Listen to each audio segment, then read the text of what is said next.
आरक्षण को लेकर सुप्रीम कोर्ट ने एक बहुत बड़ा फैसला सुनाया है, जिसका ऐतिहासिक इस फैसले को कहेंगे और इसका बहुत बड़ा असर जो आरक्षण व्यवस्था पे भी पड़ेगा। हमारे साथ आर.के. सिंह साहब हैं, जो सुप्रीम कोर्ट में वकील और बहुत सालों से आरक्षण के जो मामले हैं उनमें पेश होते आए हैं, उनको देखते आए हैं। सिंह साहब, जो फैसला आया है कोटे के भीतर कोटे का, आम लोगों के लिए अगर इसे सुलझाया जाए तो इसका क्या असर होगा और ये क्या फैसला है? आशीष जी, ये जो फैसला आया है सुप्रीम कोर्ट का, ये इससे क्रिटिकल टाइम में नहीं आ सकता। इस मुल्क में ऑलरेडी आरक्षण को लेकर एक बहुत बड़े पैमाने पे बहस चल रही है।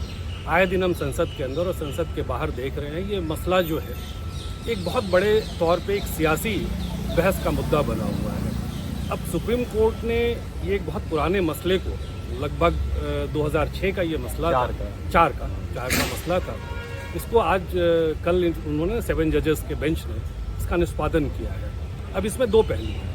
पहला, ये जो 15% आरक्षण है, रिजर्वेशन है SC/ST के कैटेगरी का, उसके अंदर सुप्रीम कोर्ट ने बोला है कि क्रीमी लेयर को भी जज किया जाए, जो OBC का था, जो इंदिरा स्वामी जजमेंट का एक बेसिक थीम हुआ करता था। सुप्रीम कोर्ट ने क्रीमी लेयर को SC/ST की तरफ इम्पोर्ट कर दिया और इसके साथ ही आर्टिकल 341 में पार्लियामेंट के पास ये पावर था कि जातियों को आइडेंटिफाई करे।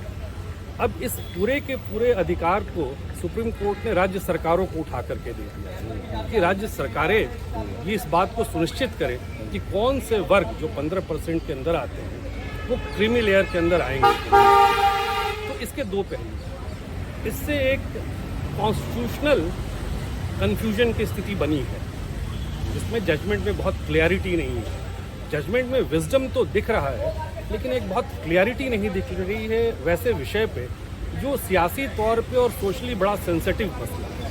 तो आने वाले कल में ये सियासी दलों पे और पॉलिटिकल पार्टीज पे डिपेंड करता है कि इस जजमेंट में वो हार्मनी कैसे क्रिएट करते हैं। कुछ पॉलिटिकल पार्टी बिहार की खातिर बोल भी रही हैं कि हम इससे सहमत नहीं हैं। लाजमी है, बिहार में तो ऑलरेडी चल रहा है जाति आधारित जनगणना, और वहाँ पे इस विषय पे लेकर के काफ़ी बड़ा माहौल भी बना था और हाईकोर्ट में इसका एक केस भी गया था, जिसको हाईकोर्ट ने स्टे भी कर दिया है, मतलब खारिज कर दिया है। वो सुप्रीम कोर्ट भी आया है, सुप्रीम कोर्ट ने भी स्टे करने से इनकार कर दिया। तो सवाल ये है कि ये जो फैसला है और बिहार में जिस तरह से जातिगत जनगणना हुई, क्या इन दोनों के बीच में कोई ना कोई कनेक्शन होगा?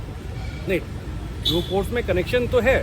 ये दोनों मसले जो हैं रिजर्वेशन पे बेस्ड, बिहार में जो जाति आधारित जनगणना की गई उसको भी यहाँ सुप्रीम कोर्ट में चैलेंज किया गया था कि जो प्रोसीजर है वो कहीं ना कहीं फ्लॉड प्रोसीजर है। बाद में कोर्ट ने उसको नहीं माना, लेकिन अब मौजूदा स्थिति में ये है कि जब सुप्रीम कोर्ट ने इस टाइप का एक ऑर्डर पास कर दिया है तो वो पूरा स्कीम कहीं से आपको एक बार रिविजिट करना पड़ेगा। क्योंकि सुप्रीम कोर्ट ने ये भी कहा है कि राज्य सरकारें अपनी राजनीति के चलते, चमकाने के चलते या अपनी मनमर्जी से किसी को आरक्षण नहीं दे सकती कोटे के अंदर कोटा। उसके लिए उनको जो है एम्पेरिकल डेटा चाहिए, तो वो डेटा कैसे आएगा? देखिए, ये आप बात समझिए इस बात को कि ये सुप्रीम कोर्ट का ऑब्जर्वेशन है, कोई डायरेक्शन नहीं है। आरक्षण को सियासत से अलग कर देना असंभव बात है, ये कभी नहीं हो सकता है। आरक्षण और सियासत उतना ही एम्बिकल रिलेशन में है जितना आदमी और उसकी सांस लेने की प्रक्रिया।